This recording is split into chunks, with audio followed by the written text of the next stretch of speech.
Disclaimer. This is a work of satirical fiction. Any resemblance to real places or situations is purely coincidental and exaggerated for comedic effect. The story intentionally contains factual inaccuracies and absurdities as part of its artistic expression. All right. Jeff Berwick, the dollar vigilante, also the crypto vigilante. You have something out now called Explosive Potential of Crypto Privacy Coins. And Jeff's been on the show before. We talked about the Tesla machine, and that's a chat that we did that continues to have a lot of interest. It still gets a lot of views.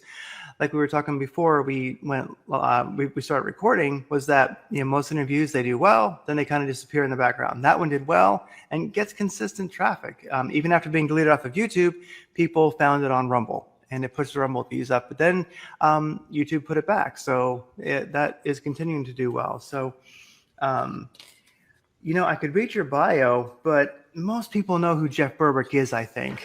I think who are watching. The CIA knows. Yeah, the CIA knows, and that's all that really matters, But I will just mention, Jeff is the author of the best-selling book, Controlled Demolition of the American Empire. I have to admit, I've only gotten through about half of it, but I can contest it's very good. It's very, very good. He's a truth seeker, philosopher, freedom fighter who's been banned from almost every major platform, including YouTube, even got our initial video taken down. And he spent the last 8 years doing self-work and meditation up to 7 hours per day.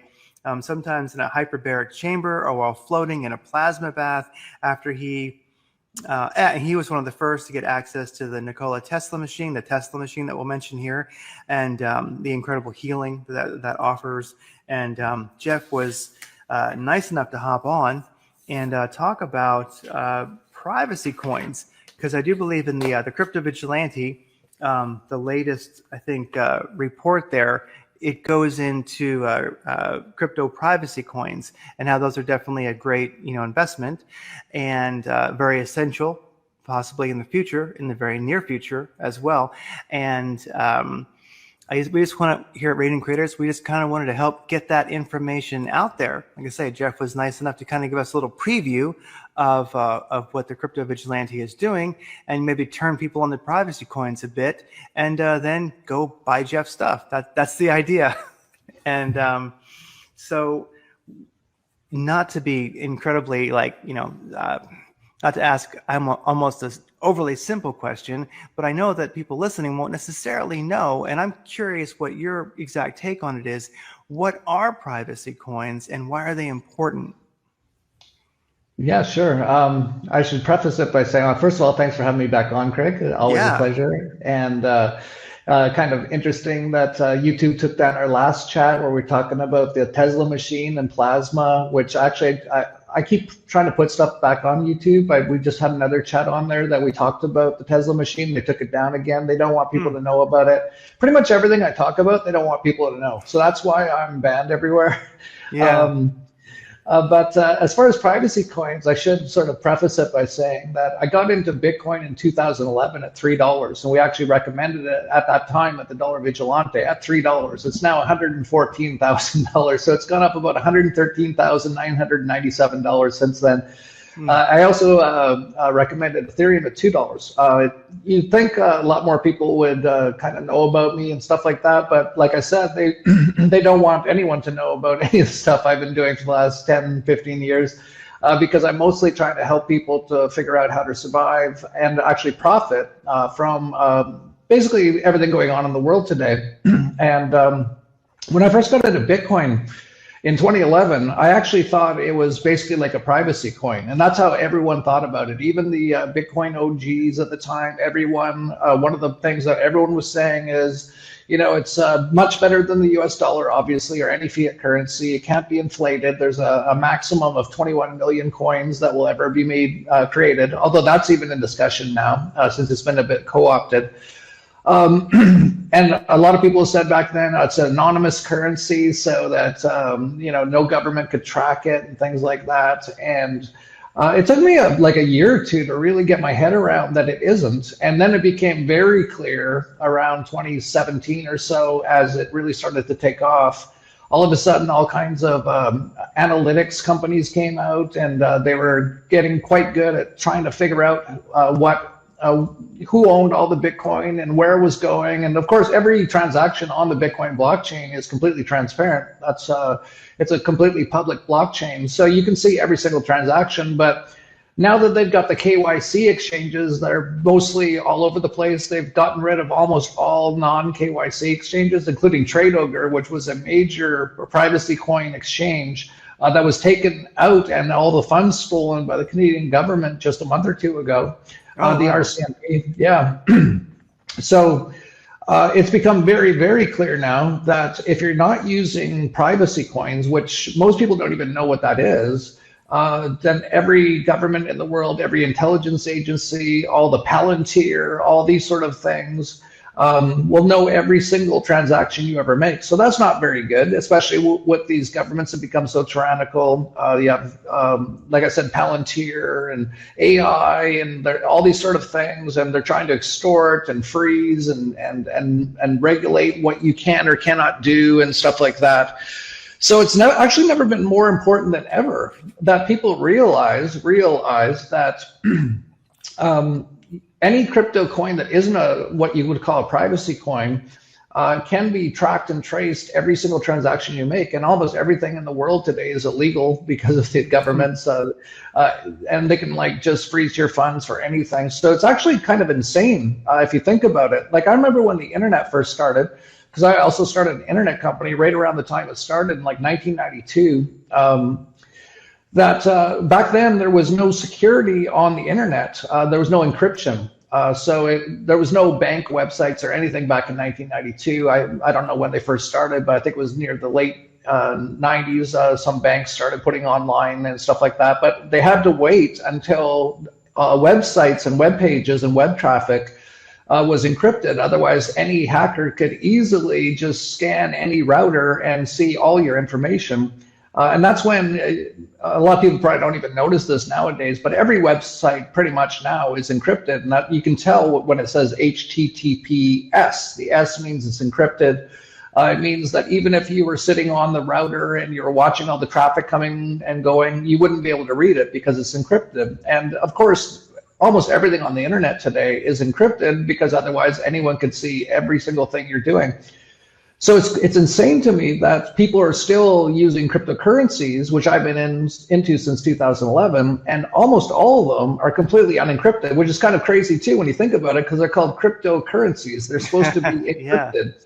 Yeah. And in some ways they kind of are, but in most ways they're not. So for people out there who don't understand this, pretty much every cryptocurrency you've ever heard of is completely unencrypted.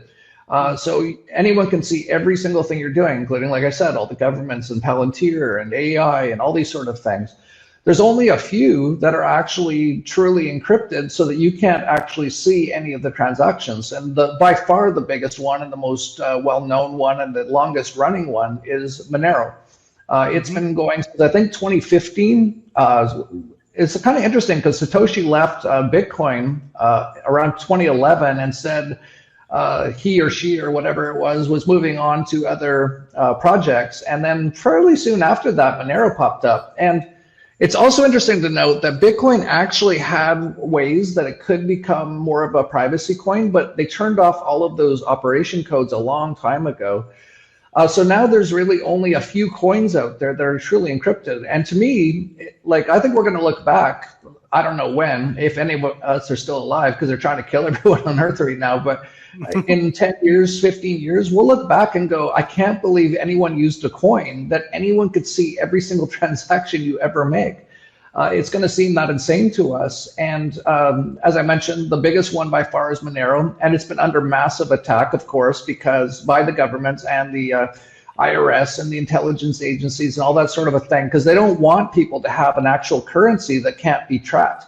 Now, of course, the governments will always tell you that they got to track everything for your safety because of the terrorists, but I don't know about you, but I know the terrorists are them. The extortion that goes on is them. And so you need to protect yourself from that. And as I mentioned, Monero is by far the biggest one. And then in the last 5 or 6 years, there's been a number of other ones that have started up that have all kinds of interesting things about them as well. There's Pirate Chain, which I've been a fan of since I found out about it when the Crypto Vigilante first featured it at about 5 cents. about, I don't know, 5 years ago. It actually went up to like $15, but now it's back down to like 20 cents again. But things like Dero, I also still am hoping does well. It had a bug though for the longest time, so that's something that's still being worked through. There's newer ones like Zano, which Roger Ver, who's actually basically in jail in Spain now, like John McAfee was, because he's spoken out about this. He actually wrote a book called Hijacking Bitcoin, and that's one of the main reasons they're trying to get rid of Roger Ver. He's been a fan of one called Zano. So there's a number of them out there. There's others out there as well. But the important thing for people to know is that is actually what Bitcoin was supposed to be, is things like Monero and some of these other coins. What actually happened, and Roger Ver wrote about in his book, Hijacking Bitcoin, was basically people from like the World Economic Forum, from MasterCard, basically the globalists, the banksters, co-opted Bitcoin in 2017 and made it so it couldn't actually become P2P cash. So long story short, or it's been quite a long story here. I've been talking for a while, but it's good. It's good. But what Bitcoin was supposed to be got hijacked, and it's nothing like what it was supposed to be. And the actual things out there that are what it was supposed to be, things like Monero, most people don't even know about, but it's actually incredibly important that people actually know this information, and not only to get into things like Monero, because it'll probably go a lot higher, just like I featured Bitcoin at $3 in 2011. I'm talking about Monero right now, and it's around, I don't know, $200 or so. It could go, it could turn into something way bigger than Bitcoin if people of the world start to wake up and realize why they need a actual cryptocurrency that can't be tracked like Bitcoin and most of them, Ethereum, all of them can. So it's incredibly important. They probably will rise in value as more people realize this, but it's actually more important that people know about it so that they can start protecting themselves, because they're actually trying to move everyone towards CBDC type things, where they can actually regulate what you spend your money on. That's where it's all headed. And we actually saw this last month, Vietnam shut down something like 200 million bank accounts, or it was like a huge amount, 80 million, I think. Because the people wouldn't actually use a digital ID, which is all part of getting people with digital IDs, which are now just rolling out in England, by the way. They just announced last week they're rolling that out, and it's going to be like mandatory.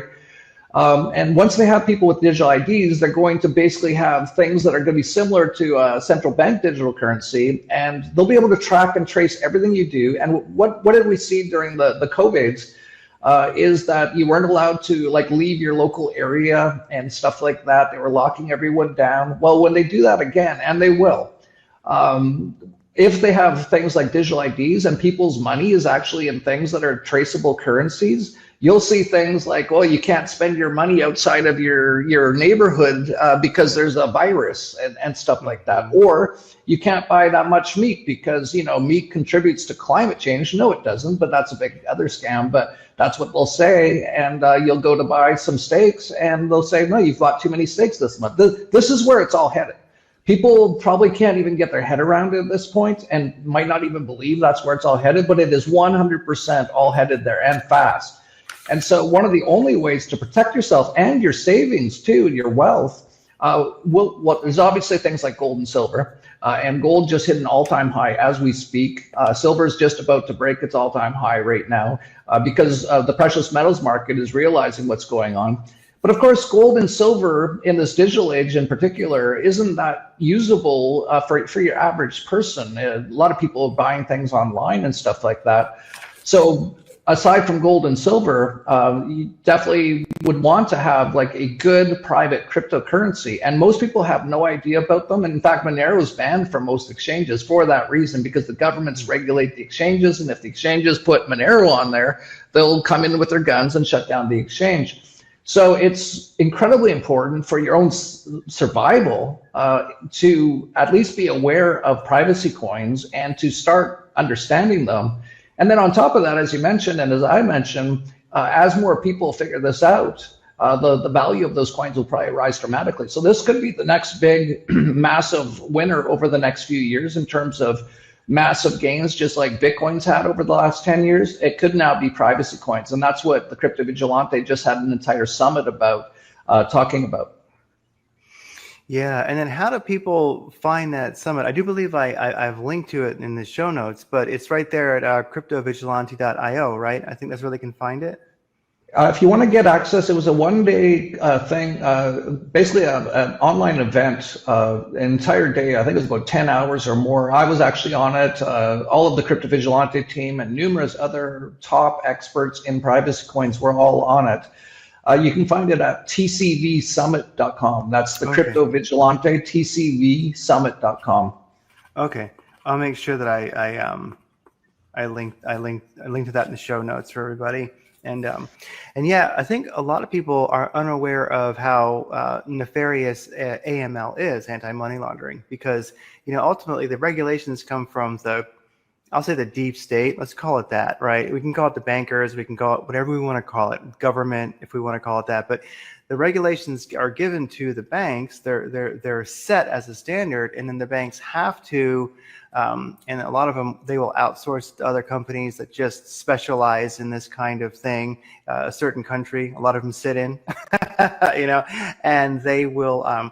It's either live every transaction you're making, or they batch it at the end of the week or the end of the day. It depends. They all do it somewhat differently.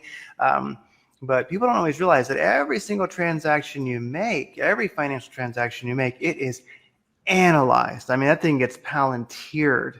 And the banks cannot not do it. And then the banks are legally required to report anything that first they have to look at it, and then they have to say if it looks funny. And then if it does, then they have to send it up the chain. So literally, like when you swipe your card, it's that card machine or anything you purchase, you're pretty much purchasing it through like Palantir surveillance. I mean, they go deep. So anyway, I just wanted to mention that. I'm not sure if people are always aware that, and of course, as we know, they say, well, if you don't do anything wrong, you don't have to worry about it. But we know that's just a line, So I thought I would just mention that when you can make transactions, financial transactions, like through Monero or other privacy coins, that messes up that system of AML. And I think that if you can just survive like to 2030, if you can make it the next few years, maybe we won't be worrying about those monsters if we're lucky. But right now, we need to. And I think if a person's a prepper or interested in survival, they want to live long and strong, or at least strong until the end. Yeah, get off the AML grid. Very, very important. Yeah, I would even take it quite a bit further than that. You're talking about KYC and AML, yes, which is all heinous sort of stuff, but all of that is based on fiat currencies, which yes, are actually issued by a central bank, which is actually a tenet of communism. So the Federal Reserve and things like that were put into place. Actually, the Federal Reserve was put into place in 1913. The people who were against the Federal Reserve, by the way, were all put on the Titanic, and then they sank the Titanic. That's how evil this whole system is. The entire system is a scam, a Ponzi scheme. It's a way to enslave people. I don't know if most people have noticed, but your average person rarely can get by because they're always inflating the currency, and they are the ones who are able to do that. And they usually make sure most of the new money goes into their own pockets, and then later down the road, the prices of everything start to rise. And this is what we've been seeing so much. We've seen it a lot lately because, especially after the COVIDs, Donald Trump put through the biggest debt in the U.S. government history, which they printed up tons of money. They actually, I think, more than doubled the money supply, which is insane. Mm-hmm. We're now starting to see all that coming through. People are starting to notice. It's like, holy cow, I can barely survive. Yeah, that's because you're using, and you're based in a society that is based and using fiat currencies made by a central bank. That's the whole scam of it all. It's a Ponzi scheme. It's a scam to enslave people. It's a scam to impoverish people. I know people have gotten used to, because their entire lives, most people have used fiat currencies. They've used dollars or euros or whatever it is. And they just think it's a normal part of life and stuff like that. No, it's not. It's actually a scam, just like everything else is a scam. And so you have people using that. They're mostly being impoverished by that. They also hold it in banks. And what are banks? Banks are also illegitimate scams because they do things called fractional reserve banking. So not many people know this either, but let's say a bank had $100 on deposit. So it had 100 customers who all put $1 in the bank. They can now lend out as much money as they want. They can, because they actually removed all the fractional reserve banking. It used to be limited, but even when it was limited, they could basically issue as much money as they want. They can lend it out, and of course that's lent out at interest, which is something called usury, which eventually impoverishes almost everybody except for the people who create and have and lend the money. And that's the whole scam of the entire system, which most people are just waking up to now. Most people are just realizing it's like, I can barely survive. I can barely pay my rent. I can barely pay my mortgage. If I get a mortgage, which by the way is French for death contract, which a lot of people get for 30 or 40 years just to try to pay for a house, which they're also paying property tax on, which is also another scam by a mafia organization known as government. So that all these things are scams. All these things are ways to enslave you and impoverish you. And then you have things out there that are completely pure, incredible free market money that no one can even track, things like Monero, and that can be used in day-to-day transactions. And the more that people do, the freer and better and less enslaved and less impoverished, and there'll be far less wars and also far less false flag, psychological operations and all these sort of things, because the entire operation of all these entities all live off of this fiat currency system. That's what actually gives them most of their power. That's actually why it's also called currency. When you call the US dollar, it's a currency. That's because it's like a current. It's like energy. Basically what it is transferring energy from one person to another.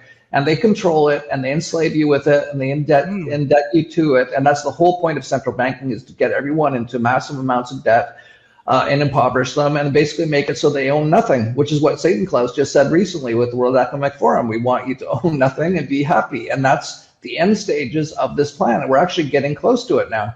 So one of the only ways to kind of survive and actually have a prosperous future and not get extorted, not get enslaved, is to use things like privacy coins. And the key is that people actually have to use it. So what they've trained people to think over the last 5 or 10 years is that cryptocurrencies are to be held, and you make money because they go up. And that's why they changed Bitcoin from being a digital cash, which is what it was meant to be. That's what's written on the white paper, into what they call it, this is all marketing and propaganda now, digital gold. So you just hold it and it just keeps going up. That has been the case so far, and it might even be the case for a while longer. But that will not end the tyranny of all these systems. The tyranny will end when enough people start realizing that they actually do have the power in their own hands, and they actually have the technology available, because it's actually been around for a while now, Monero. And if people would just start using that, like accepting payments in that, or paying for things in that, or talking to the person they're going to pay, and just telling them, will you accept Monero for this? And of course, you know, a lot of people will be worried about it. It's like, what if I get caught? And yeah, you're a slave. You're on a tax farm. And yeah, if you get caught doing some of these things, they might try to throw you in a cage, but that shouldn't be a reason that you don't do it. That should be a reason that you rush to start doing it, because this is getting worse and worse. And now it's headed towards smart cities, CBDCs, digital implant chips, the mark of the beast, all these sort of things. And one of the only ways that you can free yourself from all of it is using privacy coins. Yeah.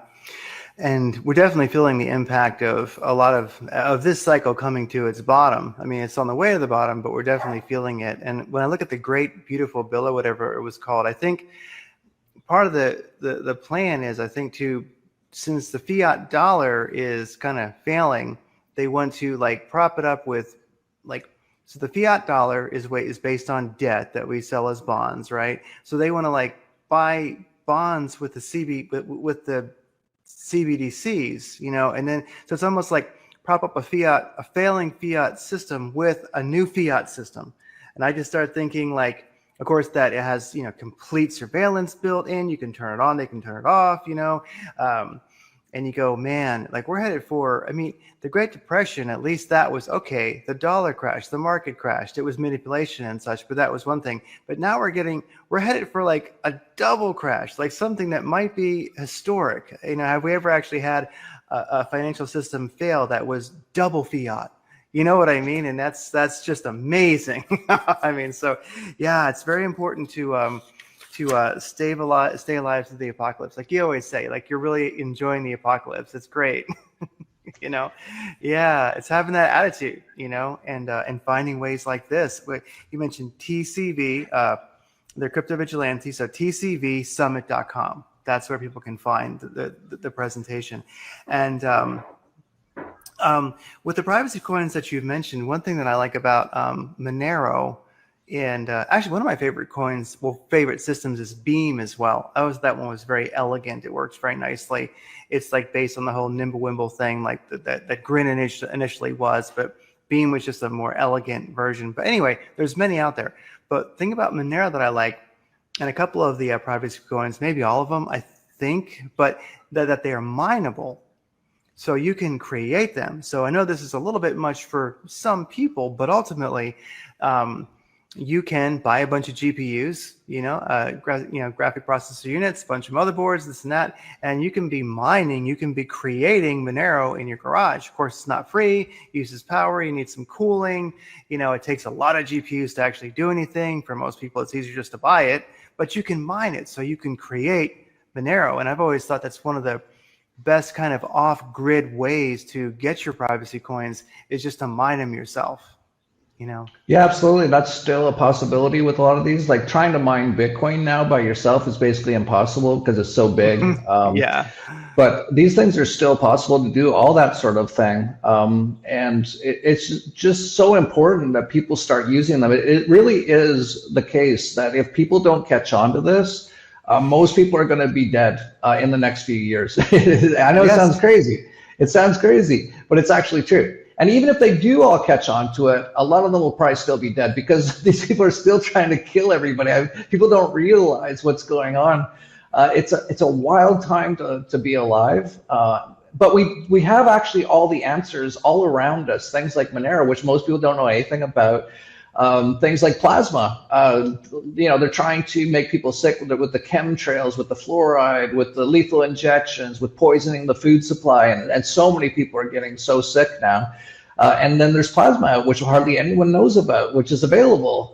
So it's an incredible time, but for your average person, they're not aware of any of these things, and most of them are going to go down and end up in a smart city. And in the smart city, they're going to have their chip.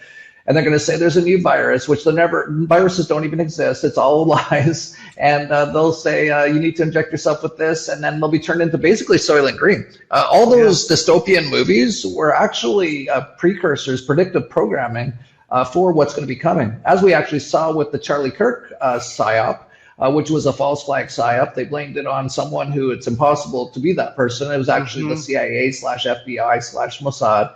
And that was actually predictably programmed in the 1998 in a movie called Snake Eyes, where the exact same thing happened. A person named Charlie Kirkland was shot in the neck in the exact same spot in a ring with a guy named Tyler the Executioner. And of course, the name of the killer, they say, is Tyler Robinson this time around. And the date actually in the movie itself was September 10th, which is the exact same day. So wow. They predicted the entities that are doing this are not even human. So this is like bizarre, incredible apocalypse 3D video game, unbelievable level we're getting to now. The final countdown, I think, the final battle.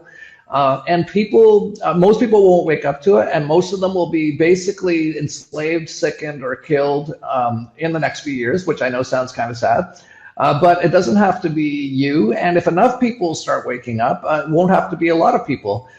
If they start waking up, they should be using privacy coins. Never use their currencies. When you use their currency, you're giving them power.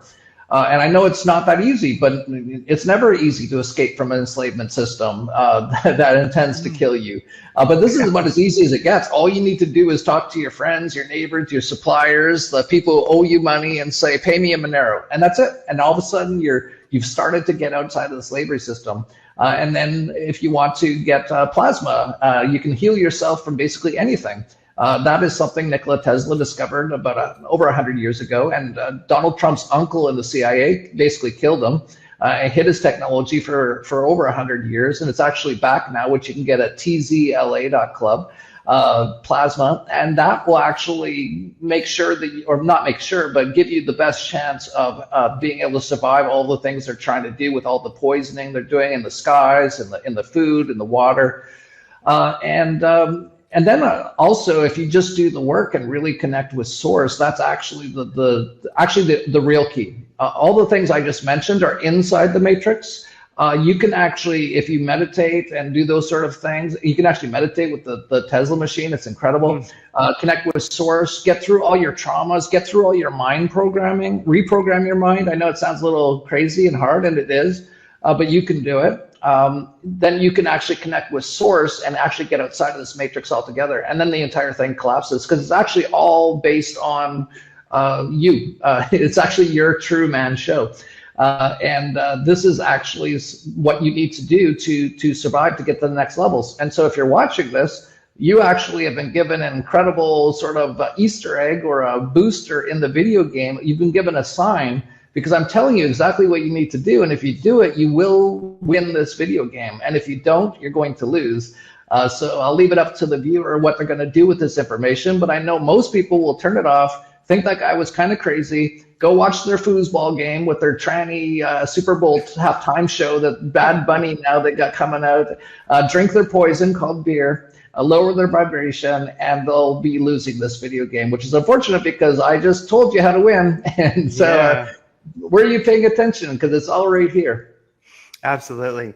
And it's hard not to get awakened, you might say. Like there's a certain point where, and some people are born this way as kids, it happens at 6, some people 34, whatever, you know, but something happens and a person wakes up. And some of the things that we're seeing today, I think that they would wake a brick up, like with like Charlie Kirk, for instance. You know, you mentioned Snake Eyes. So I never watched the movie, but then I went and checked it out because I'm like, okay, I hear about this, I'll watch it. Everyone likes Nicolas Cage, right? And when you see the scene where he's shot in the neck, and then you see, what really got me was his wife in the movie, I think so it was, is in like kind of that like white pantsuit, sort of, she's dressed like Charlie Kirk's wife, you know, and then you find out that Charlie Kirk's wife was kind of like one of the Trump, you know, little beauty pageant girls and things like this, and then South Park, what, a week or two before Charlie Kirk, did an episode on Charlie Kirk. You know? Oh, I didn't even, I remember seeing that. I forgot about it. Yeah, very interesting. Yeah, and you start going, at a certain point, odds are impossible. You know, odds are impossible, you know? And they really, if one watches that South Park episode, they tell you who he was. You know, this is what he did, this is who he was, this is why, you know? And anyways, yeah. Oh, I'll have to go back and watch that. Yeah, they usually put it out. South Park just got like $1 billion new contracts, so they're obviously on the inside of these things. We've known for decades that the Simpsons just always says things like 10 years before it happens. They've done that like dozens or hundreds of times. Family Guy does that as well. They actually had the Boston Marathon hoax bombing in their cartoon like 2 weeks before, down to like exactly how it looked, like exact like how it looked on the TV screen, because of course it's television programming. It's all just a show for the masses through their scrying mirror. But if you go back and you go look up Family Guy, Boston Marathon hoax bombing, it looks exactly the same. And that cartoon was actually out like a few weeks before the actual fake bombing happened, because it actually wasn't even real. It was all staged, just like the Charlie Kirk stuff for the most part. He might be dead, but it was all staged. It was all done for a reason. It was all pre-planned. All this stuff was 9/11, for example. There was actually a Samuel L. Jackson movie that came out about 5 years before 9/11, where they told the whole plan. They said, yeah, we're going to knock down the trade centers. We're going to blame it on the Muslims. About 4,000 people are going to die. It's going to be the CIA who does it.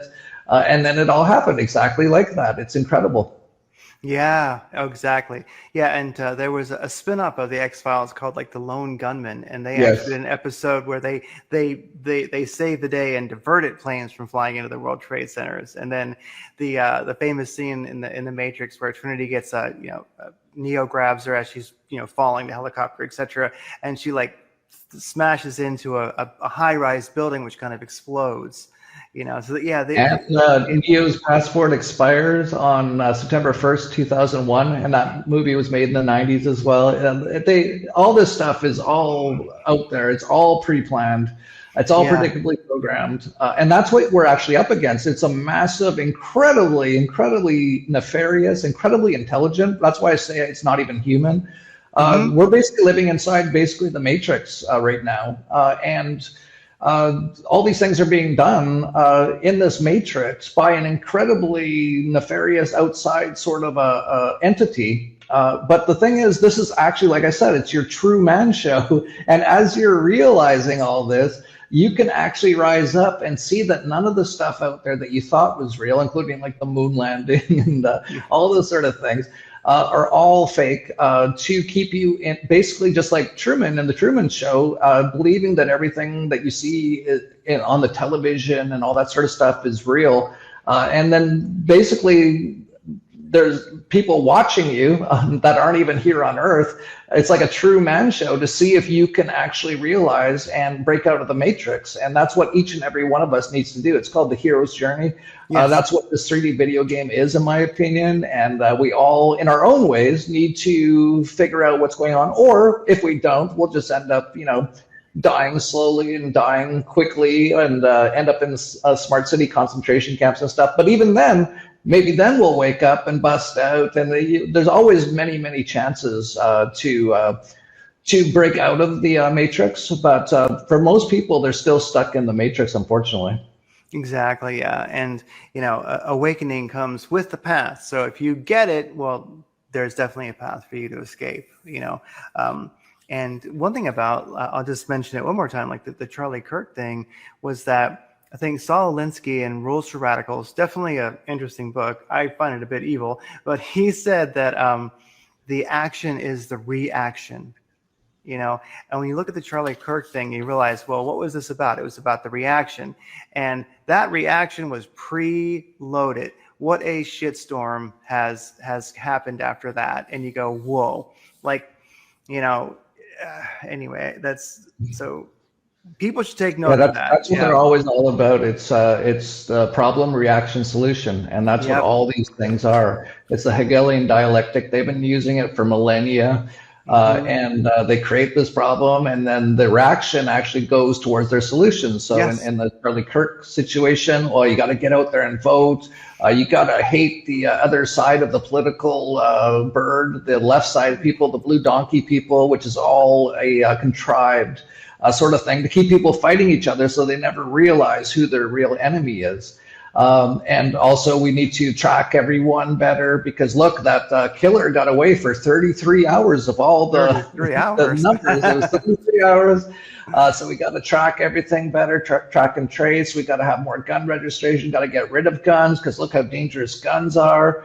There was so many. Oh, and also Charlie Kirk, and this is what I think actually really happened is he was actually paid like tens or hundreds of millions of dollars by Israel to promote all their stuff. So he was always talking about how we need to, protect and defend Israel and all these sort of things. But in the last few months, he actually started to wake up to, he was working basically for the devil. And he started to mention that October 7th was a false flag, which it obviously was. He started to mention that the Gaza thing is a genocide, which it obviously is. So he was starting to wake up to all this, and he wanted the government to release the Epstein files, which is all Mossad type stuff. And he also was against the U.S. attacking Iran. And those are like four very important things for Israel. And so they realized they had put this hundreds of millions of dollars into this guy. And he was starting to not say the things they wanted him to. So what they did was they had him killed on a live stream for the shock value. That's also another thing. They also love putting people into shock and fear and that sort of a thing. And then they instantly replaced him. The first person who hosted his show was J.D. Vance, who's like the U.S. government's now hosting his show. J.D. Vance is also a heavy Palantir person, he was put into place by Peter Thiel of PayPal Mafia. Then the second person who hosted Charlie Kirk's show was Mossad agent Ben Shapiro. Yes. Oh. And he's like, oh, it's so sad Charlie got shot, but I'm going to pick up that blood-stained mic and carry on and continue to support Israel, which Charlie wasn't doing anymore, which is why they got rid of him. And then they had Charlie Kirk's wife take over the show, and she's like a honeypot. She's been doing like child sex trafficking in Romania, probably with the Tate brothers. She worked for Trump all these years, and then she steps in and does her thing, and they just promote like Charlie Kirk, and they're like, we're going to carry on what Charlie Kirk was doing and continue to support Israel. It's like, well, that's what they started. And now they got the new kid. Have you seen this new kid? Brilliant. Oh, yeah. Yeah, and the thing about him is he has no history. He just appeared and kissed the wall, and now here you go. Yeah. Yeah, and he's like a billionaire. He's like 19 years old. He's got a private plane, and he was on Fox News 1 hour after they announced Charlie Kirk was dead. And Charlie Kirk was supposed to be like his mentor. Charlie Kirk did know him most of his life, so they're kind of raising him up as to be like the next Charlie Kirk. 1 hour after Charlie Kirk was announced dead, he was on Fox News just smiling. He can't wait to carry on Charlie's stuff. And surprise, surprise, he 100% supports Israel. So they already had that kid in place. It's incredible. Yeah. And one of the things I think was definitely going wrong there was because some people debate, did Charlie Kirk have a change of heart or was it just business? But one thing that was definitely happening was, one of his big things was going to, universities and owning the libs. Basically, that's what he did. That was his. And it's difficult when you're debating somebody who's a professional debater who just, practices and works out with his crew. And no matter what you ask, he'll put it in one of a couple funnels and just hammer you, So that's what he did. He kind of lived by the verbal sword ultimately, but he was getting his ass handed to him over Israel. That's one of the things that was happening is people were like, well, what about the liberty? What about this? What about that? And he was shutting down his little shows because he just couldn't speak to it. He was getting carpet bombed, rather than it being where he was owning the libs, people who weren't libs, people who were just, really conservative youngsters, were just killing him. And he didn't like it. He did not like it. Yeah, literally killing him, it's kind of funny. I hear people referencing like he was assassinated. I'm like, no, Martin Luther King, John F. K, they were assassinated. He got shot. All right. But anyway. Hey, that's that old Chris Rock. Chris Rock thing. Yeah. It's interesting too, because it was MLK, JFK, and CJK all got assassinated, right? And who assassinated all three of them? The CIA and Mossad. Yeah. It's incredible. They even have just like Martin Luther King, they're going to have a Charlie Kirk Remembrance Day. They're going to put his face on a coin. It's all the same operations all the time from the same group. But the absolutely great thing is a lot of people are waking up to it. Like you mentioned, a lot of people they're starting to wake up to the whole Israel thing, which is just a Rothschild terrorist organization. And there's millions now waking up. And it went so far that Charlie Kirk actually had to wake up to it, and that ended up probably having him killed. But the great thing is, because I was around during 9/11, and even myself, I didn't realize what happened there for a couple of years because I was running a tech company. All I had for news was CNN, so good luck with that. But as soon as I got access to the internet and saw a documentary called Loose Change, I was like, oh, wow, that's what really happened. It was basically the CIA and Mossad again.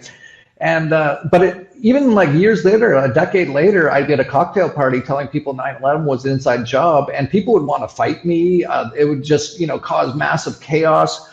Then the COVIDs came out, and I started telling people this is an agenda. There is no COVIDs. They're actually going to try to kill people with the lethal injections. And within a couple years, I'd say 3 or 4 years, people are starting now to figure that part out, which is good. It's better than 9/11. It didn't take decades that time. It took just a few years. Now with the Charlie Kirk thing, though, within days, you're seeing millions of people questioning it because the actual official conspiracy theory is so insane. Like people are like, you're a conspiracy theorist. The government is the craziest conspiracy theorist out there. They put out the craziest things. They're like, well, how did those 3 buildings in New York get knocked down at free fall speed? That's almost impossible from 2 planes. And it's like, well, there was these guys with box cutters, and there was a guy in a cave in Afghanistan. It's like, you're a crazy conspiracy theorist. Like, there's no way that's possible. And the same thing with this one, that 30.06 bullet, which is about the size of your neck, and it stopped in his neck, like just stopped there. And then an unnamed surgeon on Fox News said that Charlie Kirk was the Man of Steel. As they put out the photo of Tyler, the kid who didn't do it, at a Dairy Queen in front of a Superman poster, a Man of Steel sort of a reference. They're super in depth with how they do these things. And there's no image or no evidence whatsoever that Tyler kid was even there. There definitely was no evidence he had a gun. His father turned him in after a Jewish guy gave him $1 million to do that or something. It's insane. And the craziest part to me is that this is so obviously an operation. It so obviously is not true what the Kash Patel and Pam Bondi and Donald Trump and all these people say. They actually are talking about doing the death penalty for this Tyler kid, and I've seen people online. They're like, "Yeah, give him the death penalty." It's like there's no evidence he was even involved. There's zero evidence, like none, and none of it makes any sense, and none of it's even possible. But as usual, a lot of people have fallen for it yet again. But there's millions though that haven't, which is actually the great thing. This is the apocalypse, lifting of the veil, and it's actually really happening now. People are really starting to see things clearly and actually see what's actually going on.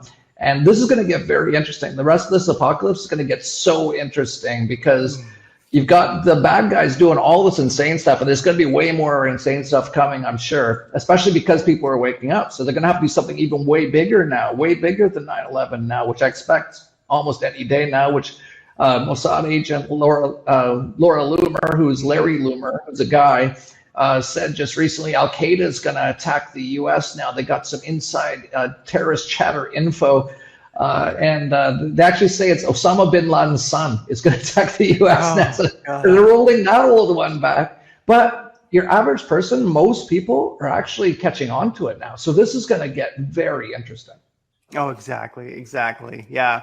And and the whole story with the Charlie Cook shooter, like the conversation he had back and forth afterwards with his friend, it's like obviously some dude, like some lawyer wrote this, like some like it's absolute perfect admission. Like kids don't talk this way. Nobody would, with punctuation and you're like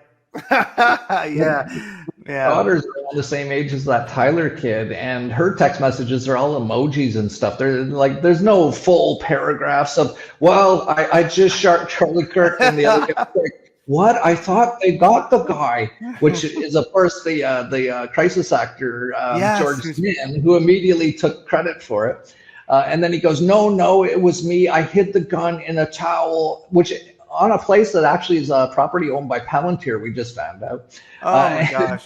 And wrote it all out, perfect punctuation. And then, the FBI just came along and found the phone and read it. And, it's the craziest conspiracy theory I've ever heard since 9/11. That's the craziest one, that people with box cutters and a guy in a cave in Afghanistan did all that.